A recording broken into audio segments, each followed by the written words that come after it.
Thank you for stopping by. We truly appreciate your time and support. Whether you're here for the first time or coming back, it means a lot to have you with us on this journey. There's always something new to discover. Now let's go and get to where we want to get to.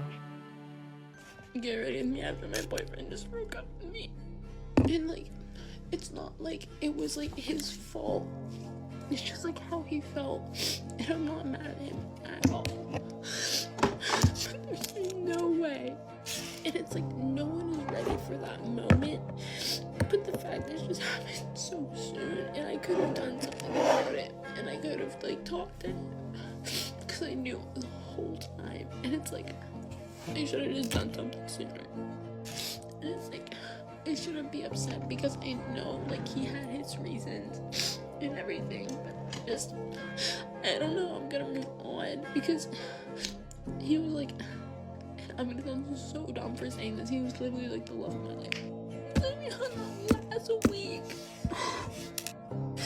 We hung out last week, and now it's like, we're never gonna hang out again. Anyways, because I'm gonna go to bed.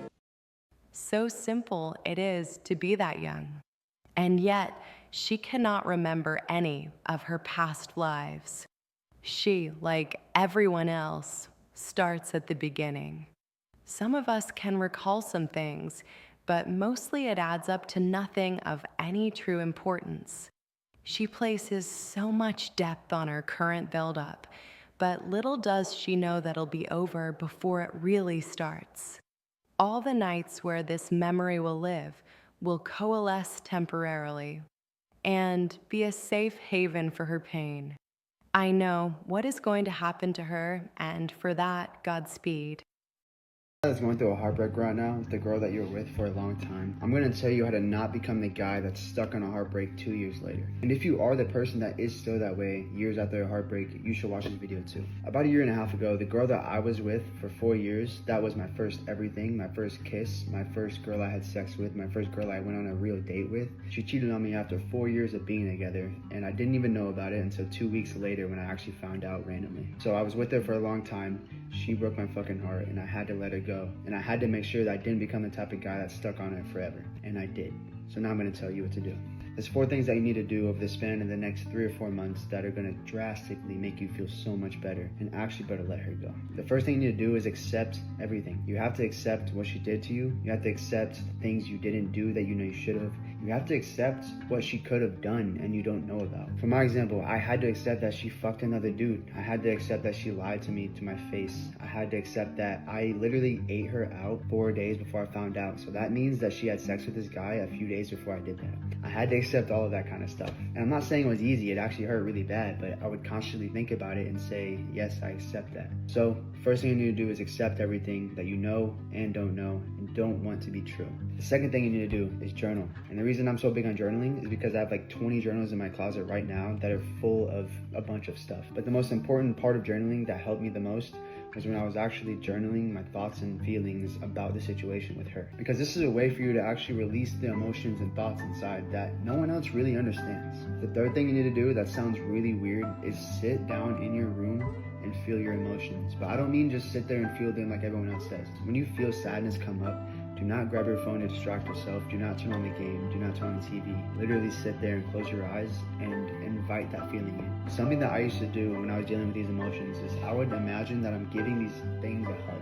I would literally hug my emotions in my mind. Emotions really do just want to flow throughout your body. And when you're resisting emotions, you're literally creating a dam that's not allowing them to go through. So when you sit there and consciously invite them in, that dam goes down and they can flow and then they just dissolve. Now this doesn't make everything you feel go away, but it makes you feel so much better without avoiding what you feel. The fourth thing that you need to do that a lot of you guys are not going to like to hear is you have to forgive her. You have to forgive her for everything she did. You have to forgive her for breaking your heart. You have to forgive her for putting you in rock bottom. And more importantly than forgiving her, you have to forgive yourself too. Because I know what it's like to be the guy that sits there and thinks about all the things you did wrong that led to her cheating on you. Because no one just cheats on somebody. No one just randomly falls out of love. No one just loses respect for someone. That's true. But what's also true is that you didn't deserve what happened to you, so you have to forgive yourself. And then what's also true again is that you not forgiving her is only going to cause you pain. And to put it simply, the only person that feels the pain and resentment is the person who holds it.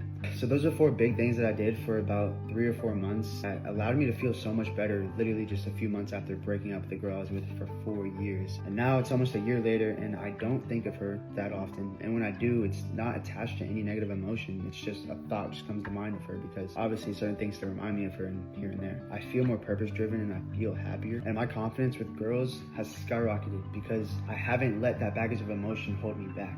I've let it go. So if you're a guy that's going through a heartbreak, you need to take this advice and use it. Because the last thing you want to do is be the guy that's still talking about his ex like I am a year and a half later. If I were you, I'd listen to this because I intentionally did the things that I know I should do to get through that heartbreak. And now I just want to share it with you. To realize that you have found the source for the wealth of your current problems, it feels pretty good. To even try a possible solution, you must feel a sense of modesty. Because not only did you lose your girlfriend, she was more than that to you. And the 4 considerations sought have to be the person that you know you are. Sure, the days are difficult, but life itself has no guarantee. And to take the bulls by the horns only makes you a better man. To dictate your rules and know that you won't be perfect puts out a young man's body into an old man's soul. So remember, you have won this deterrent, but it won't be the last. Simply dust yourself off and go to where we're going. I think one of the hardest phases of a breakup is the point where you realize that you don't want to get back together with them and don't even like them anymore, but you just can't stop thinking about them because of the disrespect you put up with. Like, wow, I let myself get treated like that, and you're just mad at yourself, you're mad at them, and you just keep replaying situations over and over and thinking about the times you should have left. And even though you don't even like them anymore, you just can't stop thinking about them. And I think that's the frustrating part. I don't even want to think about them anymore, but it's so hard not to because I just stay awake at night thinking of the disrespect. Imagine having no solution for the problem that you face, and every time you think of the same problem, you're back at the beginning again. You called it love once before, but the wording was misused. It is common to use that euphemism, particularly since you have a limited vocabulary scope. And it felt strong and accurate, but the reality was less direct. Precisely why I will tell you this now. You went from love to hate, and that constitutes confusion of feelings, both of which work at the same end. You will know better than what you know now, but unfortunately you won't change. Let's hope that you won't be so callous on your friends, but more importantly, you. Thank you for your valuable time today. It is our choice that we spend this time together. While you may or may not see some of these videos for what they are, always remember these are only 2 choices that are given to us to make our best decision. We don't know whether they're winners or losers, no one does. It is simply an abstract thought, helping to make you think. Thanks again.